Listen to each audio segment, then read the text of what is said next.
રોટલી, થેપલા, ભાખરી કે રોટલા સાથે મજા પડી જાય તેવી ચટણી બનાવવા માટે લોઢીને ગરમ કરી તેમાં નાની સાઇઝના 4 ટમેટાં, 2 મરચાં અને 2 લસણના ગાંઠિયા ઉમેરીશું અને 1 ઇંચ જેટલો આદુનો ટુકડો ઉમેરી 5 થી 7 મિનિટ શેકી લેશું.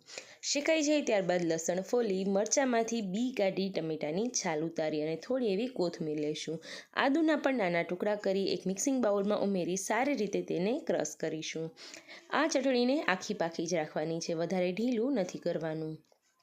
તેના વઘાર માટે 1 ચમચી જેટલું તેલ ગરમ કરી તેલમાં શેકવા માટે મરચું, રાઈ, જીરું, તજ, લવિંગ અને બાદિયાન ઉમેરીશું. અડધી ચમચી કરતાં ઓછો ચટણી પાવડર અને ચપટી જેટલી હિંગ ઉમેરીશું. આગળ ક્રશ કરેલા કોથમીર, મરચાં ઉમેરી ચટણી પાવડર, ધાણા જીરું પાવડર અને મીઠું ઉમેરીશું. ગરમા ગરમ આપણી ટેસ્ટી ચટાકેદાર એવી ચટણી તૈયાર છે. તો જો ખટાશ ઓછી લાગે તો થોડું લીંબુ ઉમેરી ગરમા ગરમ સર્વ કરીશું.